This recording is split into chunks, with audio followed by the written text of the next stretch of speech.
bu grant sotib olinmaydi. Agentstvalarga yana yuzlanaman.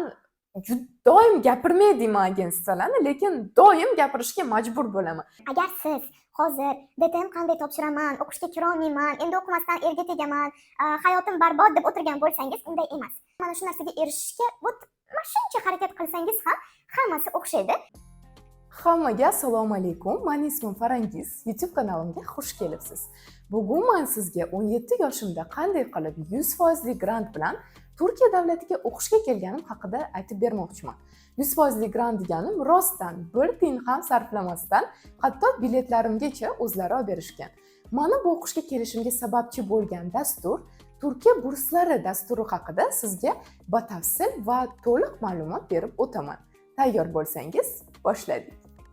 Birinchi o'rinda aniqlashtirib olishimiz kerak bo'lgan narsa bu albatta Turkiya burslari o'zi nimaligi. Turkiya burslari bu Turkiya davlati tomonidan to'liq moliyalashtirilgan stipendiya. Bu stipendiya orqali siz bakalavr, magistratura, doktorantura hamda ilmiy tadqiqotlar uchun 100% grantlar yutib ola olasiz. 100% grant deyotganim o'z ichiga nimalarni oladi? Birinchi o'rinda bu albatta siz o'qishga pul to'lamaysiz, ya'ni kontraktingiz 100% hamma o'quv yillaringiz uchun qoplanadi. O'qishga bir tiyin bermaysiz, kontrakt to'lamaysiz. Ikkinchi narsa bu Turkiya burslari sizga har oylik stipendiya to'laydi. Bu yerda yashashingizni qoplashingiz uchun ma'lum bir miqdorlarni hammasini opisaniyada yozib o'taman. Uchinchi narsa bu yerga kelib yashashingiz uchun sizga yotoqxonadan joy ajratadi, hamma o'quv yillaringiz uchun va oziq-ovqat bilan ta'minlaydi. Yotoqxonani o'zida siz bepul ovqatlanishingiz mumkin bo'ladi. Undan tashqari Turkiya burslari sizga tibbiy sug'urtangizni qoplaydi. Bu yerda kasal bo'lib qolsangiz, bemalol kasalxonaga borib davo olishingiz mumkin bo'ladi. Men o'zim shaxsan shu tibbiy sug'urtamni deb hamma butun organizmimni analizlarini qildiraman har yili, tishlarimga plomba qo'ydiraman va hokazo. Va oxirgi narsa bu yerda sizni avia chiptalaringiz, ya'ni Turkiya burslari sizni Turkiyaga birinchi marta kelish avia chiptangizni va oxirgi marta uchib ketayotganingizdagi avia chiptangizni olib beradi. Hisoblab o'tsak hammasini bepul kontrakt, turar joy, oziq-ovqat, tibbiy sug'urta, har oylik stipendiya va avia biletlar. Bu hammasi sizga bepul ravishda taqdim etiladi. Kimlar bu stipendiyaga o'z arizasini topshirib, uni yutib ola oladi? Birinchi, eng muhim kriteriy, eng muhimi Turkiya fuqarosi bo'lmagan har qanday mamlakat fuqarolari bu stipendiyani yutib ola oladi. Ya'ni faqatgina O'zbekistondan emas, har yili butun dunyodan, Amerika, Yevropa, O'rta Osiyo, O'rta Doğu, ya'ni I don't know how to say it in Uzbek. Yana butun SNG davlatlari, ya'ni bu deganim Afg'oniston, Tojikiston, Qozog'iston, Qirg'iziston, O'zbekiston, Ukraina, Rossiya, Belarus, Yevropa davlatlari, Fransiya, Germaniya, Ispaniya, Güney Amerika, ya'ni Panama, bilmadim, Ekvadordan hattoki har yili har xil insonlar bu stipendiyani yutib oladi. Demoqchi bo'lganim, agarda siz Turkiyada yashasangiz va O'zbekiston fuqarosi bo'lsangiz, stipendiyaga topshirishingiz mumkin. Lekin mabodoga har qanday davlatda yashab turib Turkiya fuqarosi bo'lsangiz, unda afsuski bu stipendiyaga topshira olmaysiz arizangizni. Yosh chegaralari esa quyidagicha. Bakalavr uchun siz 21 yoshdan oshmagan bo'lishingiz kerak. Hozirgi onda 21 yoshda bo'lsangiz, topshirishingiz mumkin arizangizni. Magistratura uchun 30 yoshni oshganlar topshira olmaydi. Doktorantura uchun esa 35 yoshni oshganlar ariza topshira olmaydi. Necha yoshdan boshlab ariza topshirishimiz mumkin desangiz, quyidagicha javob beraman. Men o'zim shaxsan 11-sinfga endi o'tganimda, ya'ni 17 yoshimda arizamni topshirganman va maktabni bitirib, attestatimni, diplomimni qo'limga olgunimgacha stipendiyani yutib olganman va bu yerda o'qishga qabul qilinganman.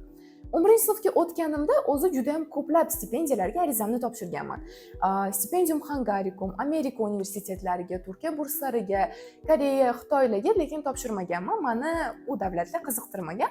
Asosan Yevropaga, Amerikaga va Turkiya davlatiga topshirganman. Stipendium Hungaricum nominanti bo'lganman. Turkiya burslari 100% grant sohibi, Amerikadagi universitetlarga qabul qilinganman. Demoqchi bo'lganim, siz 11-sinfni bitirishingizni kutishingiz kerak emas universitetga qabul qilish uchun. Chet elda sistema shunaqa ishlaydi. Siz hali maktabni bitirmasdan turib, o'z arizangizni topshirib, maktabni bitirguningizgacha grantlarni yutib olish imkoniyatiga egasiz va bu juda ajoyib. Shuning uchun men maslahat beraman, hozirda 10-sinf bo'lgan qizlar, yigitlar, o'quvchilarga 11-sinfga o'tishingiz bilan hamma dokumentlaringizni to'plab, chet eldagi grantlarga arizangizni yuborib qo'yishni, maktabni bitirishni kutmang. Xuddi shu sistema bakalavrlar uchun ham, ya'ni hozirgi onda universitetda o'qib, magistratura qilmoqchi bo'lganlar uchun ham ishlaydi.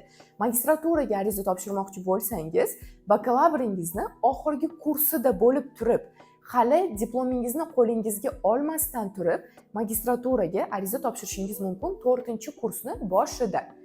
4-kurs general, ya'ni o'rta hamma sohalar uchun, meditsina va stomatologiya uchun, допустим, ular 6-5 yil o'qishadi.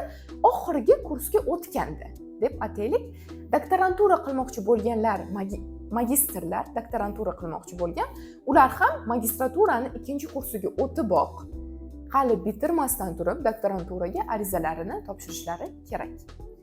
Demak, maktabni bitirgan bo'lsangiz ham, lekin bu deganim faqatgina 11-sinfda topshirish mumkin deganim emas. O'sha 21, 35, 30 yoshgacha maktabni allaqachon bitirgan bo'lsangiz ham, kollejni bitirgan bo'lsangiz ham, litseyni bitirgan bo'lsangiz ham, bitirganingizdan keyin ham arizalaringizni topshirishingiz mumkin bo'ladi. Faqatgina yosh chegarangiz o'sha belgilangan yoshlardan oshmagan bo'lishi kerak. Deylik, men 2 yil oldin litseyni bitirdim. Yoshim hozir 20 da. Ariza topshira olamanmi? Ha. 3 yil oldin bakalavriatni bitirdim, qo'limga diplomimni oldim, ishladim, erga tegdim, magistratura qilmoqchiman, lekin yoshim 30 ni oshmagan. Ariza topshira olamanmi? Ha. Men endigina 11-sinfga o'tdim. Hali qo'limga diplomimni olmaganman, lekin o'sha grantlarni maktabni bitirmasdan oldin yutib olmoqchiman. Ariza topshira olamanmi? Ha. Lekin bu faqat 11-sinflarga taalluqli. Undan yoshlar, ya'ni 10, 9, 8-sinfda bo'lganlar kutishi kerak 11-sinfga o'tishni. 1 yil oldin bitiruvdan 1 yil oldin shu sistema yodingizda qolsin. Xo'p, endi Turkiya burslari granti nimaligini bilib oldingiz, topshirishingiz mumkin bo'ldi, kriteriyalarga to'g'ri keldingiz. Buni qanday amalga oshirasiz? Birinchi navbatda biz shuni tushunib olishimiz kerak. Turkiya burslari grantiga topshirish uchun sizda Turkiyaga kelishga hojat yo'q. Ko'pchilik o'ylaydiki, men Turkiyaga borib, dokumentlarimni yuborishim kerak. Yo'q, unaqa narsa yo'q.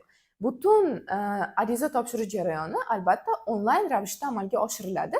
Sizdan talab etiladigan narsa faqatgina har qanday telefon va internet kerak xolos. Turkiya burslarining ofitsial sayti, uni ham opisaniyada yozib qoldiraman. Turkiya burslari gov.tr degan sayt bor. O'sha saytga kirib biz dokumentlarimizni, ya'ni hujjatlarimizni yuklaymiz. Birinchi bosqich faqatgina hujjatlarni yuklashdan iborat, motivatsion xat yuborishdan. Keyin bizga ulardan xat keladi, sizni suhbatga chaqiryapmiz deb turib. Suhbatga boramiz. Bakalavrlar uchun, lekin suhbatdan tashqari test ham bo'lib o'tadi. Test qaysi fanlardan? Matematika va logika fanidan. Lekin bu testning muhimligi sizni qaysi sohaga topshirayotganingizga bog'liq. Agar siz meditsina, arxitektura, injineriya va shunga o'xshash matematika bilan bog'liq sohalarga ariza topshirayotgan bo'lsangiz, unda test natijalaringiz yaxshi bo'lishi kerak. Lekin san'atga oid sohalar, gumanitar fanlar, ya'ni tillar, dizayn, sotsiologiya, deylik, turizm, shunaqa gumanitar yoki sotsial fanlarga ariza topshirayotgan bo'lsangiz, matematika testingiz zo'r yechilgan bo'lishi shart emas, chunki men o'zim matematikam juda ham yomon, lekin shunga qaramasdan grantni yutib oldim. Faqat bakalavrlar uchun, magistrlar uchun hech qanaqa test yo'q, doktorantlar uchun ham test yo'q. Faqatgina intervyu, ya'ni suhbat. Shunday qilib, ikkinchi bosqichimiz suhbat va ozgina vaqtdan keyin ular arizalarni ko'rib chiqib, bizga emailimizga qabul qilinganligimiz yoki qilinmaganligimiz haqida xat yuborishadi. shunday juda ham oddiy bir tarzda, bir qarashda oddiy bir tarzda grantni yutib olasiz. Lekin hammasi bu darajada baribir oson emas. Uni ham grant yutib olishni ham o'zini nyuanslari, nozik jihatlari, e'tibor berishingiz kerak bo'lgan narsalar bor. Hozir ular haqida gaplashib o'tamiz. Ariza topshirish uchun qanday hujjatlar kerak bo'ladi? Bu yerda men ro'yxat qilib oldim va hozir shu ro'yxat bo'yicha sizga bitalab o'qib beraman. Juda ham qiyin hujjatlar kerak emas, ya'ni topilishi qiyin bo'lgan hujjatlar emas. Har bir inson ega bo'lgan hujjatlarni so'rashadi xolos. Birinchisi bu pasport yoki ID karta. Qaysi birini yuklashingiz saytga umuman farq qilmaydi. Xohlasangiz Zagram pasportingizni, xohlasangiz oddiy ID kartangizni yuklashingiz mumkin. Ikkinchisi bu 3x4 rasmingiz. So basic. Uchinchi narsa bu attestat, diplom yoki baho transkriptlari. Attestatingiz va diplomingiz qo'lingizda bo'lsa, chiqqan bo'lsa, ularni yuklaysiz. Agar yo'q bo'lsa, maktabdan yoki universitetdan baholaringizdan ko'chirma yuklaysiz. Ya'ni tabil baholaringizdan ko'chirma. Hozir adashmasam hamma kundalik.com sistemaga o'tgan. Universitetlarimizda ham qandaydir sistema bor. Hemis adashmasam, lekin adashishim mumkin. O'sha sistemadan hatto PDF yuklab olib baholaringizni shunday qilib yuklashingiz, saytga joylashingiz mumkin bo'ladi. Motivatsion xat, motivatsiya xati, niyat xati deydi kimdirlar.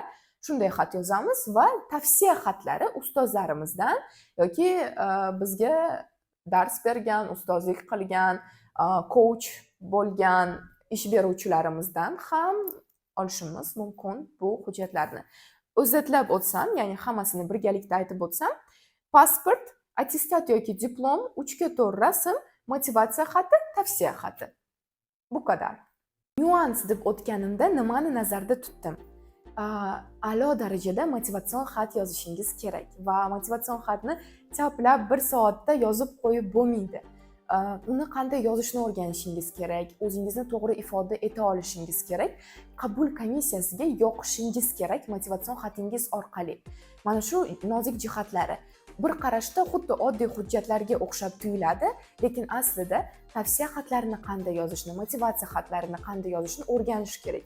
Men o'zim chet elga arizalar topshirayotganimda Amerikaga ham Common App'dan ariza topshirasiz va u yerda ham personal statement degan narsa bor. U ham motivatsiya xatiga o'xshagan narsa.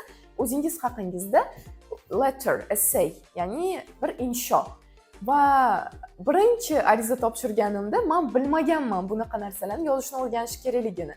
Va keyin ancha izlanib o'rganganimdan keyin tushunganman, buni yozishni o'rganib, a'lo darajada yoqishga harakat qilib yozish kerak ekan deb turib, o'zim college application course sotib olganimda Abdulaziz Sharopovdan Amerika universitetlariga ariza topshirish bo'yicha kurs sotib olganimda, o'sha yerda menga o'rgatishgan personal statement qanaqa yozilishini, motivation letter qanaqa, motivatsiya xati qanday yozilishini, recommendation letters, ya'ni tavsiya xatlarini qanday to'g'ri yozish kerakligini, kimdan olish kerakligini o'rgatishgan va ularga juda ham katta minnatdorchilik bildiraman. Menga bularni hammasini o'rgatib, shuncha qabul xatlari olishimga sababchi bo'lganlarini.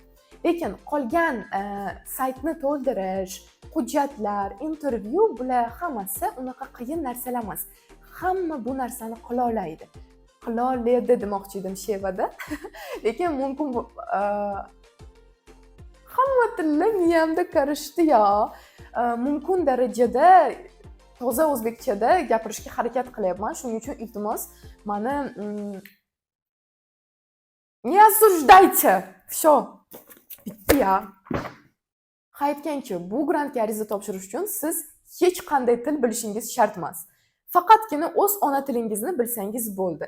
Ya'ni faqatgina o'zbek tili demayman, chunki siz boshqa davlatdan, mana hozir Qozog'istondan, Tojikistondan kuzatayotgan bo'lishingiz mumkin. U davlatlarda ham faqatgina o'z ona tilingizni bilishingiz yetarli. Nimaga? Chunki bu grant siz hech qanday til bilmasangiz, Turkiyada ta'lim 2 tilda olib boriladi. Birinchisi bu turk tili, ikkinchisi esa ingliz tili. Agar ingliz tili sertifikatingiz bo'lsa, ingliz tilida ta'limingizni davom ettirmoqchi bo'lsangiz, o'z fakultetingizni bu tilda o'qimoqchi bo'lsangiz, IELTS sertifikatingizni sistemaga yuklab turib, ta'limingizni ingliz tilida davom ettirishingiz mumkin bo'ladi.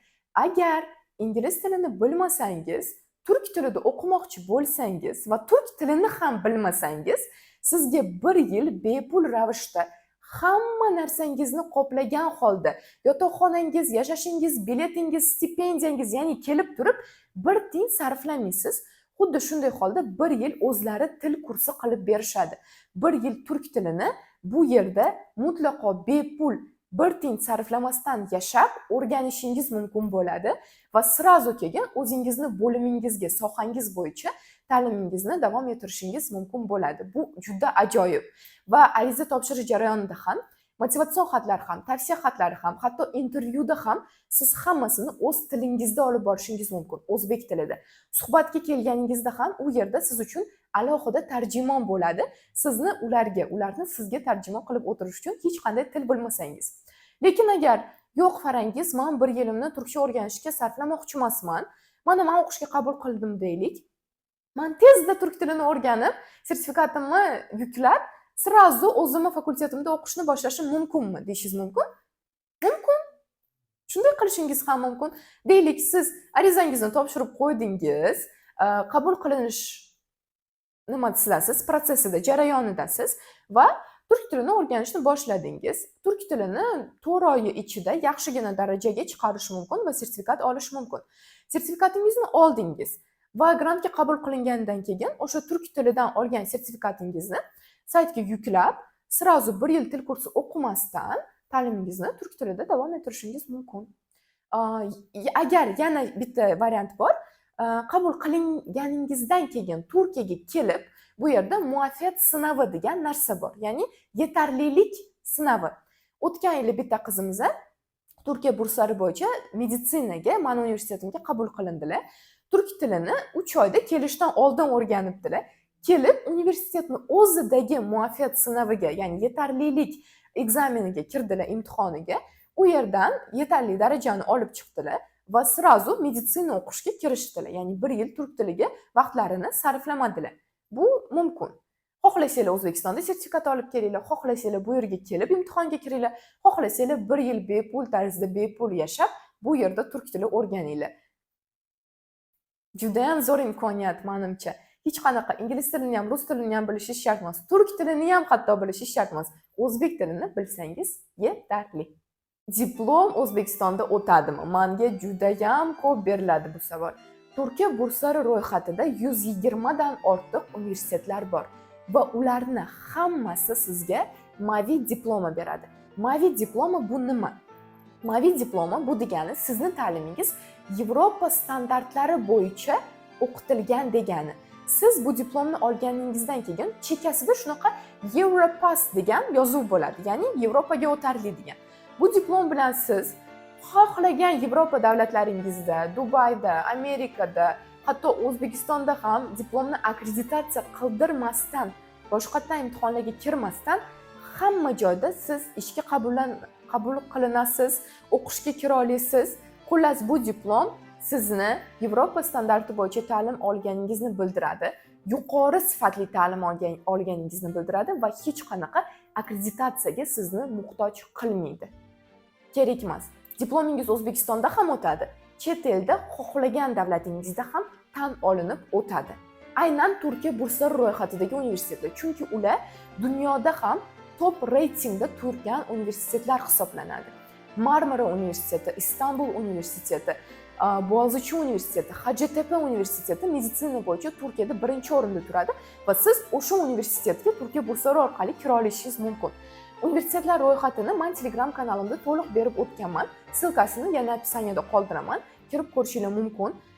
Turkiya burslari bilan agar o'qishga kirsangiz, hamma joyga diplomingiz o'tadi. Yo'nalishlar qanday? Yana xuddi o'sha 100 dan ortiq yo'nalishlar bor. Xohlasangiz tibbiyot, xohlasangiz arxitektura, injineriya, tillar, biokimyo, agroучения какие-то, там, bilmayman, turizm, dizayn, aktrisalik, radio va televideniya ishi, jurnalistika, xohlagan sohangizni topa olasiz. Istalgan sohangiz bo'yicha bu grant bilan o'qishga kira olasiz.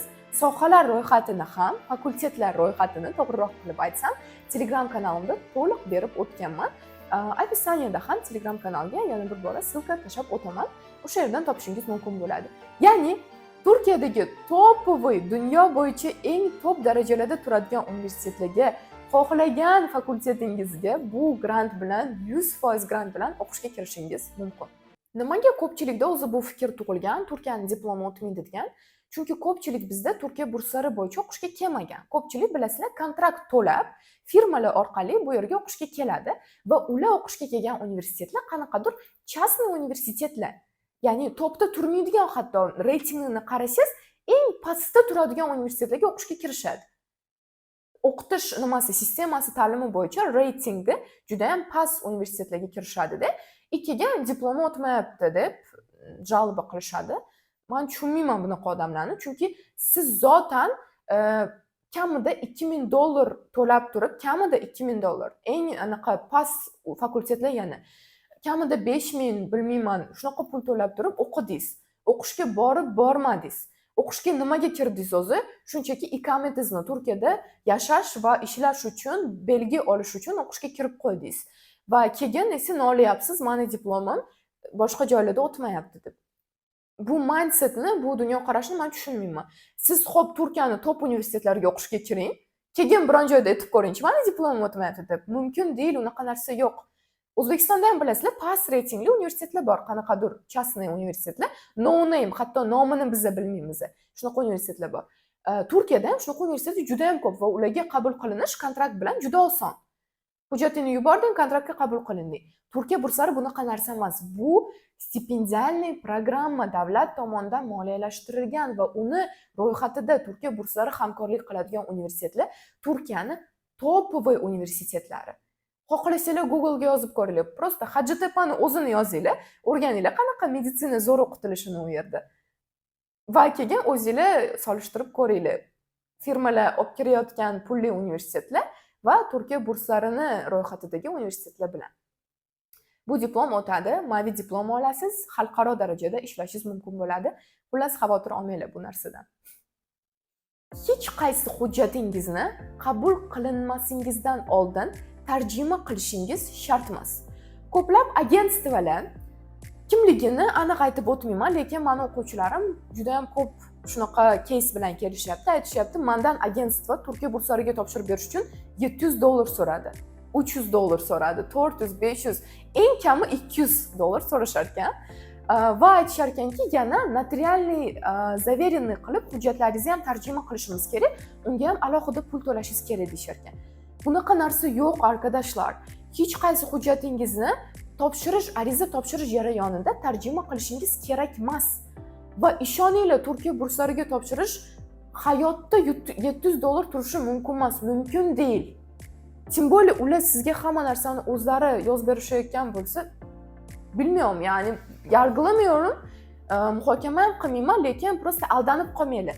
O'zingiz ham bu narsani amalga oshirishingiz mumkin, o'zingiz ham ariza topshirishingiz mumkin bemalol.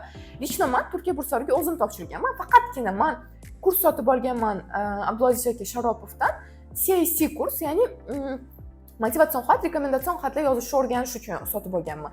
Uni bevosita aynan Turkiya burslariga menga ariza topshirib bermagan hech kim, o'zim qilganman hamma narsani. O'shaning uchun iltimos, unaqa ko'p pulni ko'chadan supurib olmayapmiz. Shuning uchun aql bilan ishladinglar. Dokumentlarni ariza topshirishdan oldin tarjima qilish kerak emas. Qabul qilinganingizdan keyin ba'zi bir dokumentlarni notarialniy zaverenniy qilib tarjima qilishni buni elchixona so'raydi. Lekin burs o'zi so'ramaydi. Kelishingizdan oldin hujjatlaringizni tarjima qilishingiz kerak bo'ladi, ammo ariza topshirish jarayonida qabul xati olmasdan turib hech qaysi hujjat tarjima qilinishi kerak emas. Buni eslab qolinglar, okay? Tushunib olishinglar kerak. Bu grant sotib olinmaydi. Agentstvalarga yana yuzlanaman. Doim gapirmayman agentstvalarni, lekin doim gapirishga majbur bo'laman. Men hech qanaqa agentstvaga xusumatim yo'q. Shaxsiy qanaqadir какой-то вот личный проблемам ular bilan yo'q, tushuninglar. Prosta men xalqi qanchalik nima desam bo'ladi, bu aldasham emas. Bu qanaqadir maxinatsiya prosta. Mana shunaqa narsa qilishiga men qarshiman. Hamma narsa ochiq oydin bo'lishi kerak. Prosta qaranglar, men o'zim ham balki kelajakda kontrakt bilan o'qishga olib kirish bo'yicha agentstva ochaman. Bu normalniy narsa, bu yomon narsa emas, gunoh emas.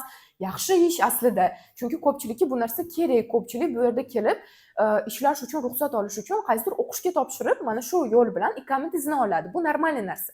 Prosta bitta narsa, ular ko'p aytishadi, biz sizga 100% grant olamiz.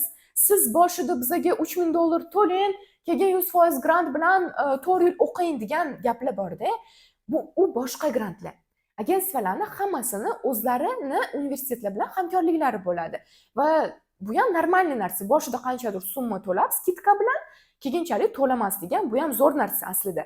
Lekin Turkiya burslari unaqa narsa emas. Men sizlarga Turkiya burslarini sotib olib bera olmayman. Bu konkursning asnovida tanlanib olasizlar sizlar. Konkurs asosida qanchadir inson ariza topshiradi, ularning hammasini arizalari solishtirib chiqiladi, motivatsion xatlari solishtirib chiqiladi. Kimiki zo'rroq bo'lsa, o'sha odam qabul qilinadi. Va agar Turkiya burslarida meni tog'am ishlaganda, amakim ishlaganda, bilmadim, qanaqadir dadam tepada o'tirganlarida balki aytardim, "Da, menga 3000 bering, men sizga sotib olib beraman" deb. Lekin afsuski bunaqa narsa yo'q. O'shaning uchun iltimos menga aytmanglar, "Farangiz siz garantiya berasizmi biz yutib olishimizga?" Yo deylik, hech qaysi firma ham sizlarga Turkiya burslariga garantiya bermaydi. Hech qaysi firma, hech kim Xudoyorxon kelib sizga men seni Turkiya burslari bilan o'sha o'qishga olib kirib qo'ya olaman deb sizga garantiya bera olmaydi. Men sizga, meni o'zimning kurslarim bor, xohlasangiz oling, xohlasangiz olmang, men bu reklama emas, prosta tushuntirish uchun aytyapman. Men qanday qilib dokumentlarni to'g'ri joylashni, saytni qanaqa to'ldirishni, motivatsion xat qanaqa yozilishini, rekomendatsion xat qanaqa yozilishini, intervyuda nima deb javob berishlarni o'zimning tajribamdan kelib chiqib, o'rgangan bilimlarimdan kelib chiqib o'rgataman. Keyin grantni siz yutib olib olmasligingiz bu qabul komissiyasiga bog'liq. Qabul komissiyasi sizni arizangizni qolganlarnikidan yaxshiroq deb bilsa, o'zingizni men bergan bilimlar bilan chiroyli ko'rsata olsangiz, shu narsalarni qila olsangiz, sizni qabul qilishadi, grantni yutib olasiz. Lekin men sizdan oldindan $5000 olib turib, sizni grant bilan o'qishga olib kirib qo'ya olmayman. Unaqa narsa yo'q. Turkiya burslari bilan unaqa narsa yo'q. O'shaning uchun iltimos, Turkiya burslariga kimdir sizga men imенно Turkiya burslari dasturiga seni olib kirib qo'yaman, menga mana shuncha pul ber desa, o'rgatadigan kurslar bo'lsa, qanaqa o'zingizga qanday topshirishni ular sizga o'rgatadi, siz o'sha ular o'rgatgan narsadan kelib chiqib, butun jarayonni o'zingiz bajarasiz. Bu narsa çok zo'r, ya'ni turkchada zo'r değil, o'zbekcha zo'r. Yaxshi narsa. Lekin qolganlari net. Yana bir bora takrorlab o'taman, firmalarni yomonlamayapman. Firmalarning ishi ham yaxshi ish, savob ish, to'g'ri ish. Hech qanaqa qonunni ular buzayotgani yo'q. Shunchaki garantiya hech kim bermaydi, shuni tushunib olinglar demoqchiman. Yep. Xullas, mana shunaqa gaplar. Turkiyada o'qish o'zi menga yoqdimi? Shaxsiy tajribamni ozgina aytib o'tay, juda ham. To'g'risini aytsam, sharoitlar aynan studentlar uchun, o'quvchilar uchun juda ham zo'r. Men o'zim Muğla shahrida o'qiyman. Bu turistik sentr, bilasizlarmi, Bodrum, Marmaris, Fethiye dunyoning eng go'zal joylari shu yerda joylashgan va menda sayohat qilish imkoni bor. O'sha yerga dengiz uyimdan, общежитиямdan 20 minut uzoqlikda. Shunda tushib, insonlar $8 pul to'lab dam olish uchun kelgan joylarda men prosta tak aylanishga boraman darsdan keyin. O'qituvchilarning muomalasi juda ham zo'r. Keyin, misol uchun transport, menda Muğlada yashaganim uchun 1 lira to'layman avtobusda u yoqdan bu yoqqa borishga. Juda arzon. Stipendiyam yetadimi? Yetadi menga, hamma narsamni qoplaydi. Общежитиядagi ovqatlar ham, sharoitlar ham juda ham zo'r. Hech qanaqa menda muammo kelganimdan beri nolish bo'lmadi. Albatta, qanaqadir qiyinchiliklar bo'ladi, lekin bu hammasi ko'proq oilangizni sog'inish bilan bo'lishi mumkin. Lekin yashash bilan menda katta muammolar bu yerda bo'lgani yo'q. Umuman olganda men Turkiyani juda ham yaxshi ko'raman. Menga bergan imkoniyatlari, menga bergan plus advantages, qanaqadir chiroyli xotiralari uchun studentskiy davrim rostdan zo'r o'tyapti va mana shuncha ham men hozirgacha afsus qilganim yo'q. Boshida qildim, chunki oilamni juda ham sog'indim. O'zbekistonda o'qisam yaxshi bo'lardi dedim. Lekin kelganimdan keyin yo'q. Umuman boshqa dunyoqarash, ta'lim sifati juda ham zo'r. Hech kim sizni forma kiyganingiz uchun, kiymaganingiz uchun, ro'mol o'raganingiz uchun so'kmaydi. Hech kim ro'molingni yech, bo'lmasa universitetga kirma degan narsalar yo'q. Hech kimning ishi yo'q nima kiyganing bilan. darsga o'zing uchun kelasan deyishadi ustozlar. Oyda qanchadir davomsizlik haqqingiz bor, ya'ni kelmaslik haqqingiz bor. O'shalarni ishlatishingiz mumkin. Misol uchun, menda har bitta darsdan menimcha 5 ta 6 ta o'rtalama kelmaslik haqlaringiz bor. MB qo'yishmaydi darsga, chunki o'zing uchun kelasan va darsga kelmasang imtihondan o'ta olmaysan prosta. Imtihondan o'tish uchun darslarga qatnashishing kerak. Shunaqa narsa bor. Darslar sifati ham zo'r, o'qituvchilarning bizga bo'lgan muomalasi, hech kim sizga tepadan qaramaydi. Hamma siz bilan xuddi o'zini yaqin odamidaqa muomala qilib, chiroyli odamdaqa muomala qilishadi. Mana shu narsa katta plus. Men rostdan hech qayerda Turkiyani yomonlamayman, chunki rostdan menga ko'p narsa berdi va imенно Turkiya davlati mana shu grant soyasida shunaqa yashab yuribman va menga yoqayapti. Hech kimga kelmanglar demayman, hech kimga kelinglar ham demayman. Hamma individual. Sizga Turkiya yoqsa, marhamat, keling, orzularingizni amalga oshiring, ta'lim oling, xalqaro diplom oling, sayohat qiling, eng zo'r hayotingizni yashang. Yoqmasa, unda boshqa davlatlarni ko'rib chiqib, boshqa davlatlardagi grantlarga ham topshiring, lekin har qanday yo'lda qizlar albatta o'qing. O'qish bu sizni tamoman boshqa darajaga olib chiqadigan bir unsur. O'qiganingizdan keyin boshqacha o'ylaysiz. O'qiganingizdan keyin dunyoqarashingiz boshqacha bo'ladi. Qaysidir hodisalarga munosabatingiz boshqacha bo'ladi. O'zingizni tutishingiz, fikrlashingiz hamma tarafdan nima bo'lgan taqdirda ham, O'zbekistonda o'qiysizmi, chetda o'qiysizmi, grant bilan o'qiysizmi, kontrakt bilan o'qiysizmi, farqi yo'q. Har qanday holatda iltimos o'qing. Menimcha kanalni endi davomiy tarzda olib boraman. Iltimos yozib o'tinglar, xohlagan men bilan gaplashishni va muhokama qilishni xohlagan mavzularingizni. Turkiya burslari haqida yana qanaqadir savolinglar bo'lsa, hammasiga men albatta javob berib o'taman. Telegram kanalimga, Instagramimga obuna bo'lib qolinglar. Kommentariyada hamma savollaringizni beringlar, men javob berib o'taman. Keyingi videolarni qaysi mavzuda bo'lishini xohlasanglar, o'sha mavzularni ham yozib o'tishinglar mumkin. O'ylaymanki, bu video sizlarga yoqdi. Такой любительский, oddiy muhitda, hech qanaqa professional bo'lmagan video bo'ldi, lekin juda ham samimiy bo'ldi va bu videoda o'zimni haqiqiy mandaqa tutdim va bundan juda ham xursandman. Oldinlari ham YouTube kanal yuritardim. Menimcha, hozirgi obunachilarim ichida meni oldin kuzatgan obunachilarim bor va ular bilishadi qanchalik men kameraga oldin o'ynardim. Juda ham yoqishga harakat qilardim, qanaqadir bir g'alati ishlarni amalga oshirardim. Hozir ancha ulg'ayibman. Qarasam, kameraga ham o'zimni boshqacha tutyapman, haqiqiylashibman, ancha samimiylashibman va hamma narsani boricha ko'rsatishga harakat qilyapman. Videoni ko'rganinglar uchun, juda ham qimmatli bo'lgan vaqtlaringizni menga ajratib, mana shu joygacha ko'rganinglar uchun sizlarga katta rahmat. Rostdan bu men uchun juda ham muhim. Agar qiyin bo'lmasa, albatta obuna va like kutib qolaman sizlardan. Positive energy yuboraman hammanglarga, pozitivniy energiya hayotingizda inshaalloh hammasi zo'r bo'lsin, hamma orzularingizga yetishinglar. Agar men bu narsaga sababchi bo'la olsam, mendan baxtli odam bo'lmaydi bu dunyoda. Hammaga rahmat. Keyingi videolarda ko'rishguncha xayr. Gula-gula.